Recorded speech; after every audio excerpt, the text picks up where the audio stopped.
dia a todas e a todos, senhoras vereadoras, senhores vereadores. Então, eu acho que houve talvez alguma confusão. Em nenhum momento, nenhum de nós disse que essa moção é oportunista, é de alguma forma alguma politicagem.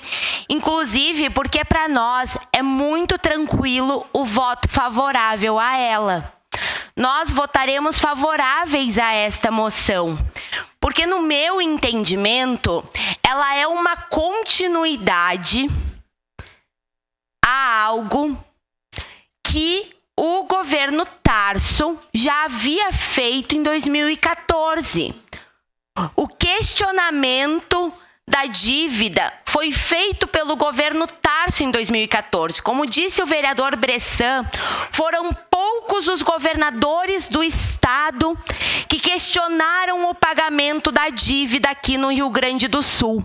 E me orgulha muito saber que mesmo que tantos vereadores aqui desta casa falem mal dos governos petistas, foi num governo petista que a dívida foi questionada. E foi aberta uma ação contra essa dívida, para que essa dívida fosse questionada. E pasmem, era uma presidente do PT, a Dilma Rousseff, o que mostra que os nossos interesses não eram políticos, eram de fato com a dívida do Estado. A gente não estava questionando porque estava questionando contra alguém de outro partido, estava questionando alguém do nosso próprio partido. Estava questionando porque de fato estávamos preocupados com a dívida do Estado. Mas daí a gente vem agora para os dias atuais. Quando a gente falou da dívida na terça-feira, eu trouxe a questão do regime de recuperação fiscal. O regime de recuperação fiscal impôs uma questão, que a gente teria que abrir mão da ação de 2014, que a gente não poderia mais questionar a dívida do Estado. Então é isso.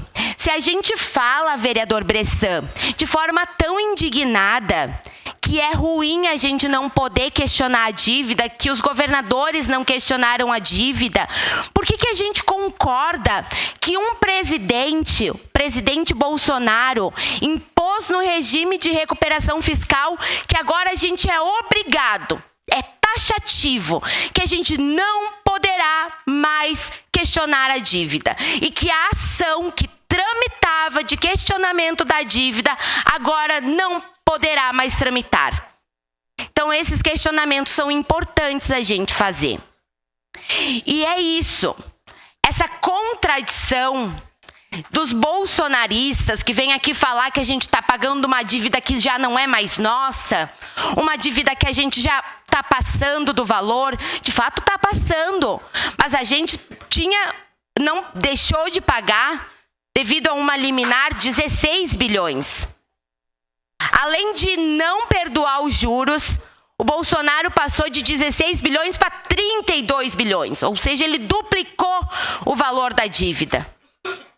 Com a anuência dos deputados de direita, de extrema direita, com o voto contrário do PT. Isso ninguém fala. Ninguém diz que o PT votou a favor do Estado do Rio Grande do Sul. E daí vocês vão me dizer que isso não é oportunismo? Que falar só o que convém a vocês não é oportunismo? Então a gente precisa deixar claro todos os fatos. Se o STJ, se o Supremo Tribunal Federal entender como oportuno os questionamentos da OAB, que bom para o nosso Estado. Eu fico feliz pelo nosso Estado. Eu faço votos pelo Supremo Tribunal Federal aceitar os questionamentos da OAB. É isso que eu espero, é isso que eu peço e é por isso que eu votarei favorável a esta moção. E que a gente entenda todos esses fatos e esses questionamentos. Se vocês têm alguma dúvida, procurem no Google, pesquisem, estudem, que vocês verão que não é só uma fala minha, são fatos. Muito obrigado. Encerrada a